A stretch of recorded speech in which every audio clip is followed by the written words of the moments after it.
February 16th, Leviticus 11. Now the Lord spoke to Moses and Aaron, saying to them, Speak to the children of Israel, saying, These are the animals which you may eat among all the animals that are on the earth.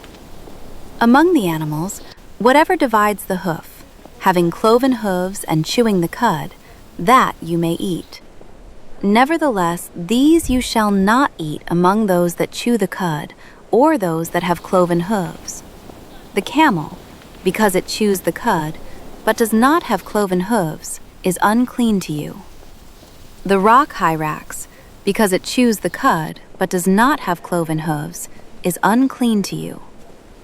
The hare, because it chews the cud, but does not have cloven hooves, is unclean to you. And the swine, though it divides the hoof, having cloven hooves, yet does not chew the cud, is unclean to you. Their flesh you shall not eat, and their carcasses you shall not touch. They are unclean to you. These you may eat of all that are in the water. Whatever in the water has fins and scales, whether in the seas or in the rivers, that you may eat. But all in the seas or in the rivers that do not have fins and scales, all that move in the water, or any living thing which is in the water, they are an abomination to you. They shall be an abomination to you. You shall not eat their flesh, but you shall regard their carcasses as an abomination. Whatever in the water does not have fins or scales, that shall be an abomination to you. And these you shall regard as an abomination among the birds. They shall not be eaten. They are an abomination.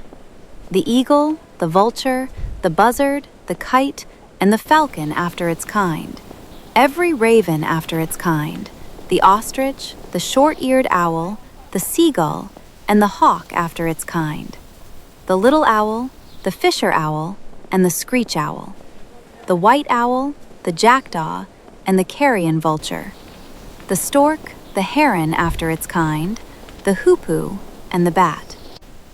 All flying insects that creep on all fours shall be an abomination to you. Yet these you may eat of every flying insect that creeps on all fours, those which have jointed legs above their feet with which to leap on the earth. These you may eat, the locust after its kind, the destroying locust after its kind, the cricket after its kind, and the grasshopper after its kind. But all other flying insects which have 4 feet shall be an abomination to you. By these you shall become unclean. Whoever touches the carcass of any of them shall be unclean until evening. Whoever carries part of the carcass of any of them shall wash his clothes and be unclean until evening. The carcass of any animal which divides the foot, but is not cloven-hoofed or does not chew the cud, is unclean to you. Everyone who touches it shall be unclean. And whatever goes on its paws, among all kinds of animals that go on all fours, those are unclean to you. Whoever touches any such carcass shall be unclean until evening. Whoever carries any such carcass shall wash his clothes and be unclean until evening. It is unclean to you. These also shall be unclean to you among the creeping things that creep on the earth, the mole, the mouse, and the large lizard after its kind, the gecko, the monitor lizard, the sand reptile, the sand lizard, and the chameleon. These are unclean to you among all that creep. Whoever touches them when they are dead shall be unclean until evening. Anything on which any of them falls when they are dead shall be unclean, whether it is any item of wood, or clothing, or skin, or sack. Whatever item it is, in which any work is done, it must be put in water, and it shall be unclean until evening. Then it shall be clean. Any earthen vessel into which any of them falls you shall break, and whatever is in it shall be unclean. In such a vessel, any edible food upon which water falls becomes unclean, and any drink that may be drunk from it becomes unclean.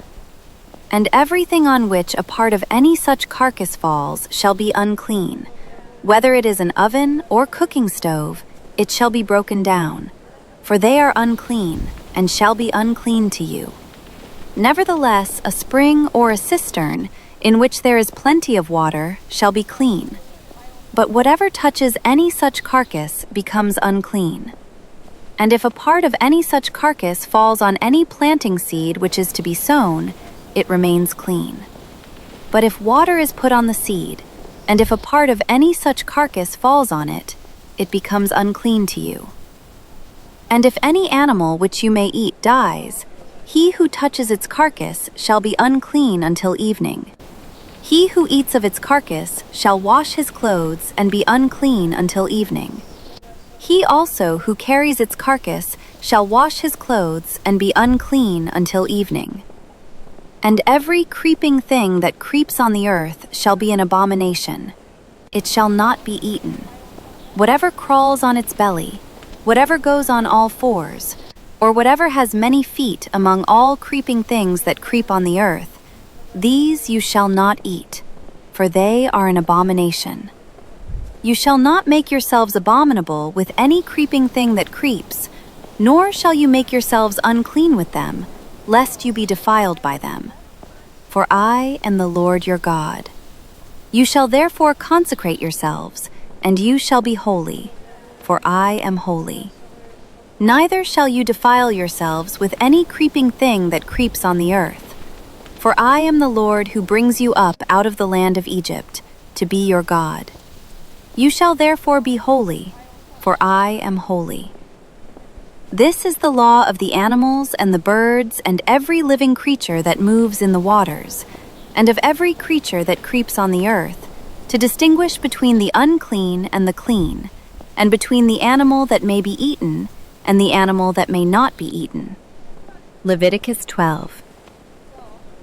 Then the Lord spoke to Moses, saying, Speak to the children of Israel, saying, If a woman has conceived and borne a male child, then she shall be unclean 7 days, as in the days of her customary impurity she shall be unclean. And on the 8th day, the flesh of his foreskin shall be circumcised.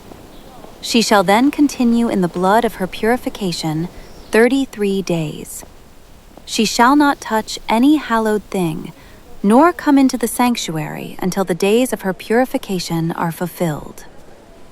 But if she bears a female child, then she shall be unclean 2 weeks, as in her customary impurity, and she shall continue in the blood of her purification 66 days.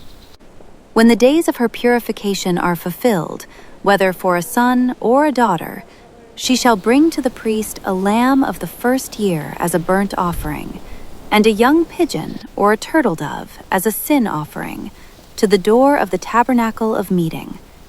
Then he shall offer it before the Lord, and make atonement for her. And she shall be clean from the flow of her blood. This is the law for her who has borne a male or a female.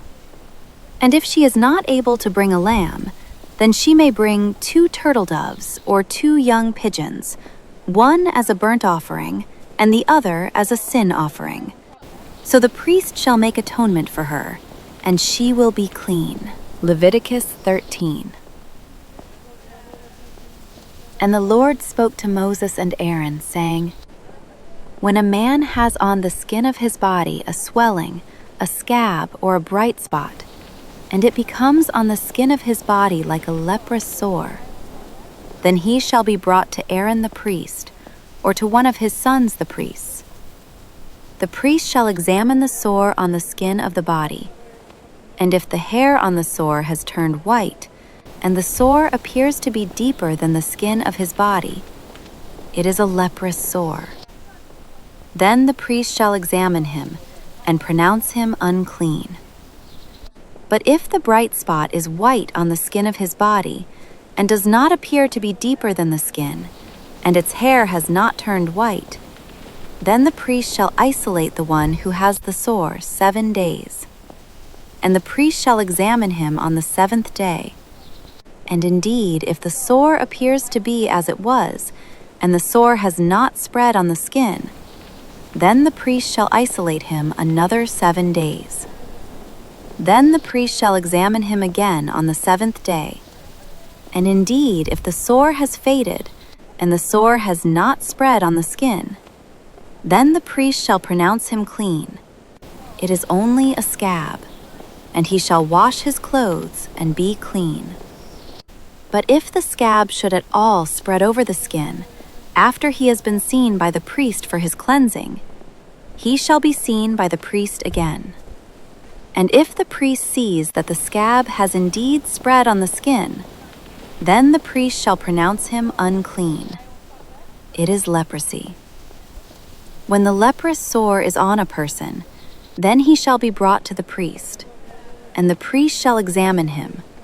And indeed, if the swelling on the skin is white, and it has turned the hair white, and there is a spot of raw flesh in the swelling, 11, it is an old leprosy on the skin of his body. The priest shall pronounce him unclean, and shall not isolate him, for he is unclean. And if leprosy breaks out all over the skin, and the leprosy covers all the skin of the one who has the sore, from his head to his foot, wherever the priest looks, then the priest shall consider. And indeed, if the leprosy has covered all his body, he shall pronounce him clean who has the sore. It has all turned white. He is clean. But when raw flesh appears on him, he shall be unclean. And the priest shall examine the raw flesh and pronounce him to be unclean. For the raw flesh is unclean. It is leprosy. Or if the raw flesh changes and turns white again, he shall come to the priest. And the priest shall examine him. And indeed, if the sore has turned white, then the priest shall pronounce him clean who has the sore. He is clean. If the body develops a boil in the skin, and it is healed, and in the place of the boil there comes a white swelling or a bright spot, reddish white, then it shall be shown to the priest. And if, when the priest sees it, it indeed appears deeper than the skin, and its hair has turned white, the priest shall pronounce him unclean. It is a leprous sore which has broken out of the boil. But if the priest examines it, and indeed there are no white hairs in it, and it is not deeper than the skin, but has faded, then the priest shall isolate him 7 days. And if it should at all spread over the skin, then the priest shall pronounce him unclean.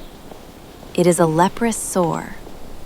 But if the bright spot stays in one place and has not spread, it is the scar of the boil, and the priest shall pronounce him clean. Or if the body receives a burn on its skin by fire, and the raw flesh of the burn becomes a bright spot, reddish white or white, then the priest shall examine it. And indeed, if the hair of the bright spot has turned white, and it appears deeper than the skin, it is leprosy broken out in the burn. Therefore the priest shall pronounce him unclean. It is a leprous sore. But if the priest examines it, and indeed there are no white hairs in the bright spot, and it is not deeper than the skin, but has faded, then the priest shall isolate him 7 days. And the priest shall examine him on the 7th day. If it has at all spread over the skin, then the priest shall pronounce him unclean. It is a leprous sore. But if the bright spot stays in one place and has not spread on the skin, but has faded, it is a swelling from the burn. The priest shall pronounce him clean, for it is the scar from the burn. If a man or woman has a sore on the head or the beard, then the priest shall examine the sore. And indeed, if it appears deeper than the skin, and there is in it thin yellow hair, then the priest shall pronounce him unclean. It is a scaly leprosy of the head or beard. But if the priest examines the scaly sore, and indeed it does not appear deeper than the skin, and there is no black hair in it, then the priest shall isolate the one who has the scale 7 days. And on the 7th day the priest shall examine the sore, And indeed, if the scale has not spread, and there is no yellow hair in it, and the scale does not appear deeper than the skin, he shall shave himself, but the scale he shall not shave. And the priest shall isolate the one who has the scale another 7 days. On the 7th day the priest shall examine the scale.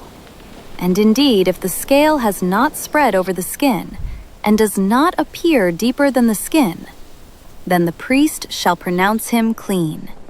He shall wash his clothes and be clean. But if the scale should at all spread over the skin after his cleansing, then the priest shall examine him. And indeed, if the scale has spread over the skin, the priest need not seek for yellow hair. He is unclean. But if the scale appears to be at a standstill, and there is black hair grown up in it, the scale has healed. He is clean, and the priest shall pronounce him clean. If a man or a woman has bright spots on the skin of the body, specifically white bright spots, then the priest shall look. And indeed, if the bright spots on the skin of the body are dull white, it is a white spot that grows on the skin. He is clean. As for the man whose hair has fallen from his head, he is bald, but he is clean. He whose hair has fallen from his forehead, he is bald on the forehead, but he is clean. And if there is on the bald head or bald forehead a reddish white sore, it is leprosy breaking out on his bald head or his bald forehead. Then the priest shall examine it. And indeed, if the swelling of the sore is reddish white on his bald head or on his bald forehead, as the appearance of leprosy on the skin of the body, he is a leprous man. He is unclean. The priest shall surely pronounce him unclean. His sore is on his head. Now the leper on whom the sore is, his clothes shall be torn, and his head bare, and he shall cover his mustache, and cry, "Unclean! Unclean!" He shall be unclean. All the days he has the sore, he shall be unclean. He is unclean, and he shall dwell alone. His dwelling shall be outside the camp.